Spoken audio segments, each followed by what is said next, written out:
ആലപ്പുഴയിലെ കുറുവാസ് സംഘവും അതിനോട് തുടർന്നുണ്ടായ സന്തോഷ് ശെൽവത്തെ അറസ്റ്റ് ചെയ്ത വാർത്തകളൊക്കെ നമ്മൾ കണ്ടതാണ്.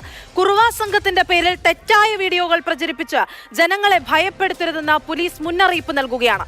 ഉത്തരേന്ത്യയിലെ കൊള്ളസംഘമായ കച്ചാ ബനിയൻ ഗ്യാങ്ങിന്റെ മോഷണ ദൃശ്യങ്ങൾ ഇപ്പോൾ സമൂഹ മാധ്യമങ്ങളിൽ വ്യാപകമായി പ്രചരിക്കുന്നുണ്ട്.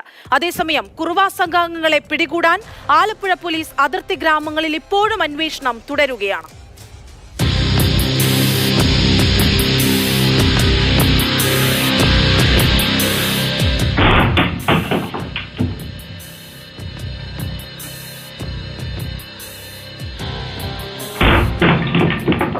കുറുവാസ് സംഘം മോഷണത്തിനെത്തിയപ്പോൾ എന്ന പേരിൽ വ്യാപകമായി പ്രചരിക്കുന്ന ദൃശ്യങ്ങളാണിത്.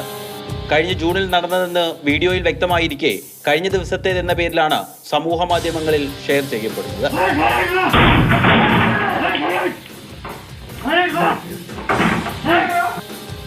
ആലപ്പുഴ പോലീസ് നടത്തിയ അന്വേഷണത്തിൽ ഇത് ഷഡ്ഡി ബനിയൻ ഗ്യാങ് അല്ലെങ്കിൽ കച്ചാ ബനിയൻ ഗ്യാങ് എന്ന പേരിൽ കുപ്രസിദ്ധി ആർജിച്ച ഉത്തരേന്ത്യൻ മോഷണ സംഘമാണെന്ന് വ്യക്തമായി. കുറുവാസ് സംഘത്തിന്റെ സമാനമായ രീതിയിലുള്ളവർ ഇതുവരെ കേരളത്തിൽ കവർച്ച നടത്തിയിട്ടില്ല.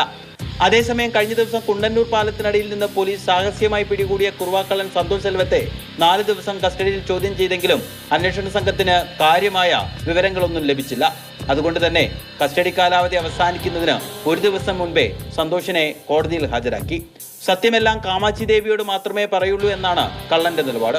ഇയാളുടെ കൂട്ടാളികളെ തേടി പ്രത്യേക അന്വേഷണ സംഘം കമ്പംതെന്നി മേഖലയിൽ തിരച്ചിൽ തുടരുകയാണ്. സന്തോഷ് ശെൽവത്തെ പിടികൂടിയതിന് പിന്നാലെ കുറുവാസ് സംഘം കേരളം വിട്ടെന്നാണ് പോലീസിന്റെ നിഗമനം. കാരണം അതിനുശേഷം കുറുവാസ് സംഘത്തിന്റെ മോഷണം കേരളത്തിൽ ഒരിടത്തും ഉണ്ടായിട്ടില്ല.